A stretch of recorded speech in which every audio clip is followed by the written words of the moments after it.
Rufai Oseni faults EFCC after it announced the recovery of 30 billion from disgraced accountant general. Is a very sad, like the word emphasis on sad phenomenon on the current, people we see supposedly in government, people who are supposed to be, looking after our finances.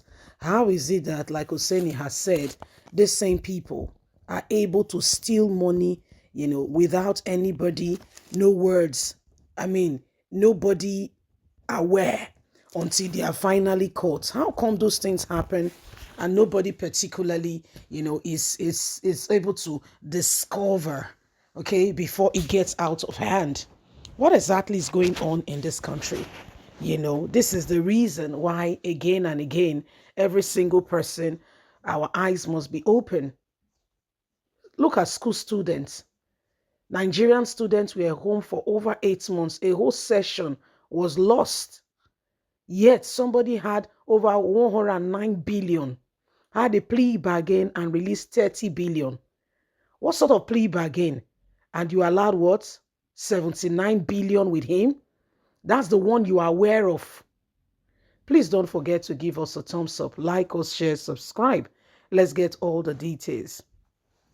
Amidst ongoing public outrage that has generated the announcement of the national topmost anti-grief agency, the Economic and Financial Crime Commission, EFCC, that it has so far recovered the lump sum of 30 billion naira from the suspended Accountant General of the Federation, Idris Ahmed. Renowned political analyst and veteran broadcaster Rufai Oseni has come out to share his thoughts on the development. Recall that on Tuesday, December the 15th, 2022, the EFCC chairman, Abdulaziz Bawa, told newsmen during a press briefing in Abuja that his agency has succeeded in recovering the sum of 30 billion from Idris, who is being accused of diverting over 100 billion multiple purses while serving as the AGF. That's the one you can talk about. Multiple times money was gone. However, while reacting to the commission's disclosure during a section of the Arise TV morning show on Friday, Rufai opted out why the EFCC should be commended for the progress it has made so far. The recovery of the 30 billion was not good enough. Going further, he recalled the broadcaster charged the anti-grief agency to not only reveal to Nigerians the total amount that was collected, but what was stolen by this one man altogether, allegedly over 109 billion. But all the looted funds, houses, and other assets must be accounted for as well. He said, "Dear EFCC, how much did this man really steal? How much?" Yeah, these are the people in parties, they celebrate them, they are big shots and what have you. Yet they steal, and nobody regard them as thieves. Why those who pick, by the way, disclaimer, it's not a yardstick for you to go ahead and steal. Why those who dare pick one thing are being sentenced to life imprisonment and what have you, to all kinds of, things being on them. However, others go scot free. He said, "Dear EFCC, how much did this man really steal? This 30 billion is not good enough. For a man to be able to return 30 billion, that means there is a way much more in there. So as they say in local palliatives, can't be pressured further to ensure that the rest money is released to Nigerians. It is alleged that he stole over 109 billion. At some point, he was looking for plea bargain. But did this 30 billion come after the plea bargain? And how much was stolen? Nigerians must be able to know. All the money and properties must be recovered and used for the Nigerian people, for our commonwealth.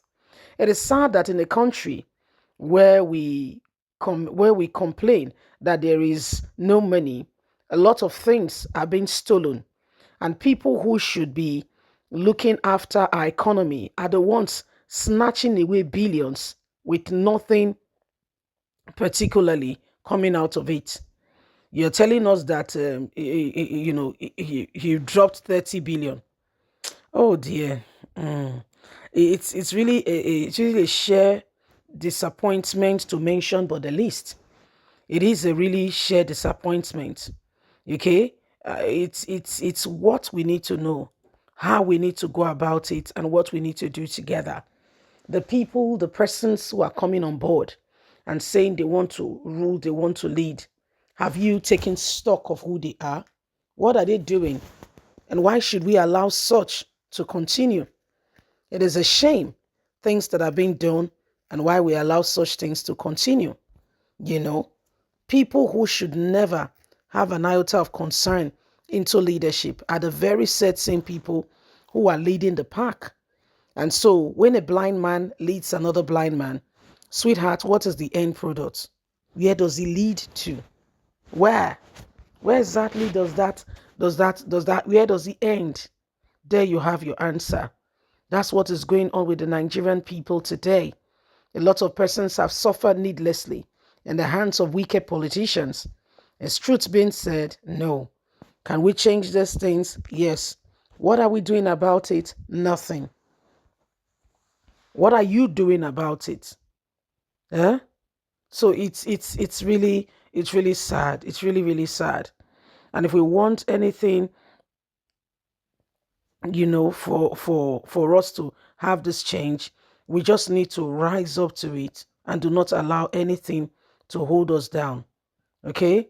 Democracy is supposed to be for the people. It's not for some people. It is for the people.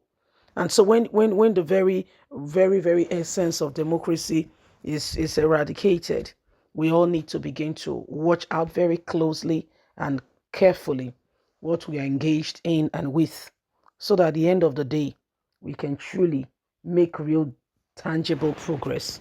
Please don't forget to give us a thumbs up, like us, share, subscribe, click on the notification button. God bless. Have a fantastic and a lovely day from us.